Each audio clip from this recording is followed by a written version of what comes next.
तो दोस्तों, एक बहुत ही अहम सवाल आपके सामने है जो पिछले साल यूपीएससी पीटी में पूछा गया,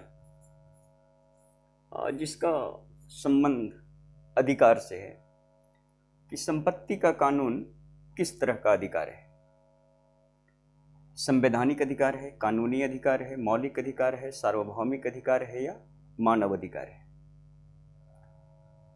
तो यहाँ मैं आपको ये बताना चाहता हूँ कि अधिकार कितने तरह के, इसको जाने बगैर हल नहीं हो सकता। तो अधिकारों के बिना पर जो बहुत ही बेसिक इन्फॉर्मेशन है वो ये है कि आप ये जानिए कि अधिकारों की जो पहली पायदान है वहाँ आपको मिलता है मानव अधिकार, ह्यूमन राइट्स। अब ये ह्यूमन राइट्स का सीधा मतलब ये होता है कि कोई भी व्यक्ति अपने व्यक्तित्व का पूर्ण विकास तब तक नहीं कर सकता जब तक उसको कुछ विशेष प्रकार की स्वतंत्रता, आजादी प्राप्त न हो।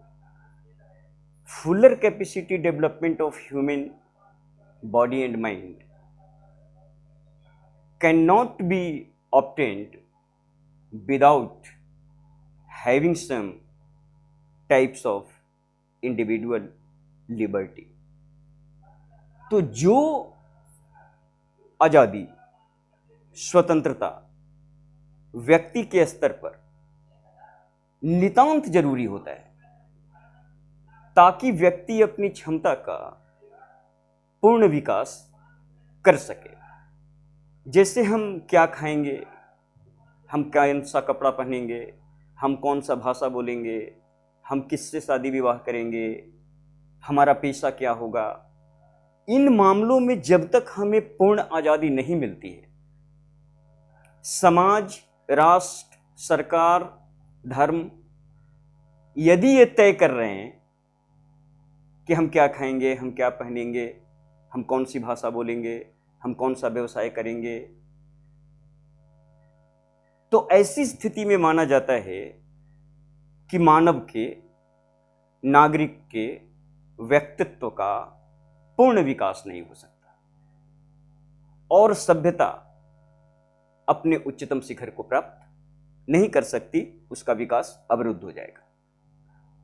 तो अब बिल्कुल स्पष्ट है कि जो पहली परिकल्पना आई अधिकार को लेकर के वो ये था कि यदि व्यक्ति को पूर्ण रूपेण विकसित होने का अवसर उपलब्ध कराना है तो उसे कुछ विशेष प्रकार की आजादी, स्वतंत्रता प्रदान करनी होगी। और अब आप कह सकते हैं कि जो विशेष प्रकार की स्वतंत्रताएं या व्यक्तिगत आजादी नितांत जरूरी होती है व्यक्ति के व्यक्तित्व के विकास के लिए, इसको ऐसे भी कह सकते हैं कि व्यक्ति के नैसर्गिक और प्राकृतिक स्वभाव के साथ जीने का अधिकार क्या कहलाता है? मानव अधिकार। अब मानव अधिकारों में एक श्रेणी हम अलग करेंगे जिसको इस रूप में देखेंगे कि जो सरकार के द्वारा गारंटीड है, अथॉरिटी के द्वारा, व्यवस्था के द्वारा यह सुनिश्चित किया गया है, इसकी गारंटी दी गई है कि हमारे नागरिकों को ये अधिकार हैं और इन अधिकारों का हनन, वायलेशन किसी भी कीमत पर नहीं होगा। तो जब कोई स्टेट, कोई व्यवस्था, कोई सरकार इस बात की गारंटी देती है या मौलिक अधिकारों को चिन्हित करती है कि ये अधिकार हमारे सारे नागरिकों को बिना किसी भेदभाव के हर संभव परिस्थिति में उपलब्ध होंगे, सरकार इसकी गारंटी देती है। तो जिन मानव अधिकारों को कानूनी गारंटी मिल जाती है उसे हम मौलिक अधिकार या फंडामेंटल राइट कहेंगे। तो दो स्तर पर अधिकार स्पष्ट है, मानव अधिकार और मौलिक अधिकार। मौलिक अधिकार का मतलब हमने क्या बताया कि मौलिक अधिकार वो अधिकार हैं निश्चित रूप से चुने गए मानव अधिकारों का वह समूह है जिसको कोई सरकार, संविधान, व्यवस्था गारंटीड कर देती है कि हमारे नागरिक को ये सारे अधिकार बिना किसी भेदभाव के उपलब्ध होंगे। तो जिन मानव अधिकारों को संविधान की, सरकार की गारंटी मिल जाती है और जो बिना भेदभाव के उस संविधान और सरकार से संचालित संपूर्ण क्षेत्र में लागू होते हैं, उनको हम मौलिक अधिकार कहते हैं। अब एक तीसरा विकल्प है संवैधानिक अधिकार और एक विकल्प है कानूनी अधिकार। इन्हें भी जान लेते हैं। संवैधानिक अधिकार क्या है? संवैधानिक अधिकार का मतलब है वे अधिकार जो हमारे संविधान में तो हैं, भारत के संविधान में है, लेकिन मौलिक अधिकार की श्रेणी में नहीं। थोड़ी और स्पष्टता से समझिए। भारत के संविधान का भाग 3 article 12 to 35 a fundamental right का सेक्शन, पार्ट 3 आर्टिकल 12 to 35 के अंदर 12 से 35 आर्टिकल नंबर के अंदर जो संविधान का पार्ट 3 है, उसमें जो अधिकार लिखे गए हैं वो क्या है? मौलिक अधिकार। लेकिन कुछ अधिकार, जैसे मैं बात करूं कि संपत्ति का अधिकार, जो सवाल में ही था, यह मौलिक अधिकारों की श्रेणी में था, लेकिन आपको पता है 78 में 44th अमेंडमेंट जब फर्स्ट एंटी कॉर्मिट इंडिया में स्टैब्लिश हुआ था मोरारजी देसाई के नेतृत्व में, तो उसने 44वें संशोधन के जरिए संपत्ति के अधिकार को पार्ट 3 से बाहर कर दिया। पार्ट 3 में ये आर्टिकल नंबर 31 था, तो ये वहां डिलीट कर दिया गया फंडामेंटल राइट के सेक्शन में, आर्टिकल 31। और फिर इसको मेंशन किया गया कहां? आर्टिकल 300 में एक अलग क्लाउज जोड़ दिया 300A, और वहां इसको रखा। तो संविधान में है, लेकिन मौलिक अधिकारों की श्रेणी में नहीं है। मतलब भारत के संविधान में लिखे गए वो सारे कानून जो पार्ट 3 में मौलिक अधिकार में तो नहीं हैं, लेकिन संविधान के दूसरे भागों में, दूसरे आर्टिकल्स में हैं, उनको हम क्या कहेंगे? संवैधानिक अधिकार। अब एक बचता है कानूनी अधिकार। तो कानूनी अधिकार का मतलब हुआ कि संविधान में जो अधिकार लिखा नहीं है, लेकिन संविधान में जो लिखा है मौलिक अधिकार या अन्य अधिकार, उन अधिकारों को सही ढंग से लागू करने के लिए जो कानून विधानसभा के द्वारा, संसद के द्वारा बनाए जाते हैं, जैसे मनरेगा एक एक्ट है, कानून है, लेकिन एक ऐसा अधिकार माना जाएगा कानूनी अधिकार, क्योंकि पार्लियामेंट के जरिए, संसद के जरिए या विधानसभाओं के जरिए, अब जैसे बिहार में आप इसका एग्जाम्पल लें, सेवा का अधिकार, राइट टू सर्विस,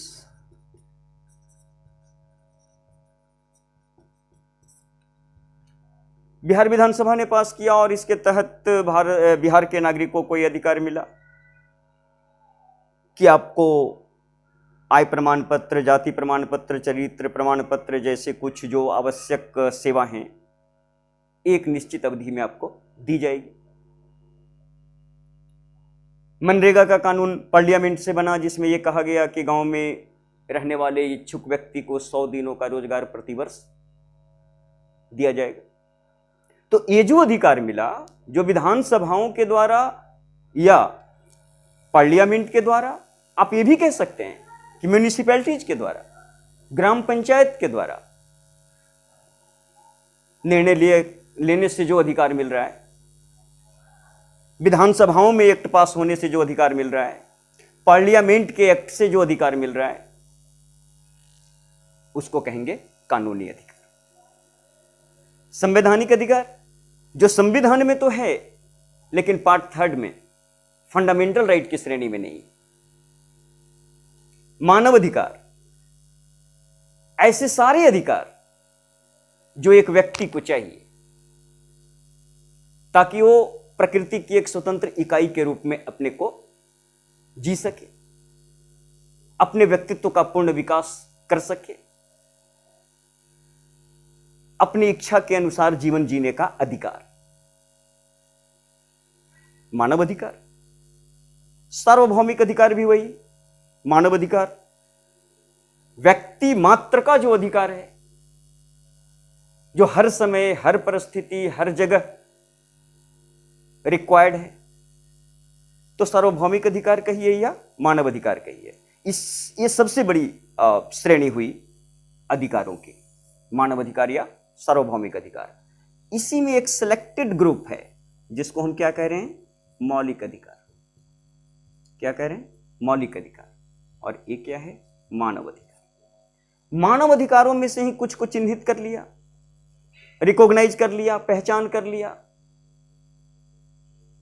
और उनको संविधान में शामिल कर लिया और सरकार ने उसको गारंटीड दे रखी है कि हर हाल में नागरिक को यह अधिकार उपलब्ध होगा। तो ऐसे अधिकारों को क्या कह रहे हैं, मौलिक अधिकार। अब बिल्कुल स्पष्ट है कि आप इस सवाल का जवाब दे सकते हैं कि संपत्ति का अधिकार जो है वो किस तरह का अधिकार है। तो ये फर्स्ट विकल्प में ही सही उत्तर मिल जाता है, ये संवैधानिक अधिकार है। ये कानूनी अधिकार नहीं है, क्योंकि ये किसी विधानसभा या संसद से एक्ट बना के नहीं मिला है, ये संविधान में लिखा हुआ है आर्टिकल 300A में। इसलिए क्या है, संवैधानिक अधिकार है। कानूनी अधिकार तो वो है जो विधानसभाओं से या पार्लियामेंट से एक्ट के जरिए हमें मिला है। मौलिक अधिकार स्पष्ट समझ रहे हैं, सरकार द्वारा गारंटीड, संविधान में शामिल अधिकार। और सार्वभौमिक और मानव अधिकार जो व्यक्ति मात्र के लिए उपलब्ध होना चाहिए ताकि व्यक्ति अपनी नैसर्गिक अधिकार के साथ अपना जीवन अपनी इच्छा के अनुसार जी सके और अपने व्यक्तित्व का पूर्ण विकास कर सके। तो इस तरह से अधिकारों के बिना पर मैंने आपको ये सवाल लिया था और ये अद्यतन सवाल था। पिछले ही साल यूपीएससी के पीटी में पूछा गया था कि संपत्ति का कानून किस तरह का अधिकार है, तो स्पष्ट हुआ कि ये संवैधानिक अधिकार है। तो दोस्तों, इस सवाल को लेने के पीछे एक बड़ा मकसद है और बड़ा मकसद ये है कि मौलिक अधिकार को लेकर के बहुत सारे सवाल बनते रहते हैं। ऐसा कहिए कि कोई परीक्षा इसके बिना होती ही नहीं। तो मौलिक अधिकारों के बारे में एक कंप्लीट इंफॉर्मेशन देने की भूमिका के रूप में यह सवाल था। आगे मैं आपको यह बताने वाला हूं कि ये मौलिक अधिकार वास्तव में जो पार्ट 3 में इलस्ट्रेटेड है आर्टिकल 12 to 35 के अंदर, ये हमें कौन कौन से अधिकार दे रहा है। संविधान में वर्णित मौलिक अधिकारों की वस्तु स्थिति क्या है, ये पहले जानेंगे। और फिर दूसरी कड़ी में ये जानेंगे कि मौलिक अधिकारों को लेकर नीति निर्देशक तत्व, directive principle of state policies, DPSP से इसका क्या संबंध है।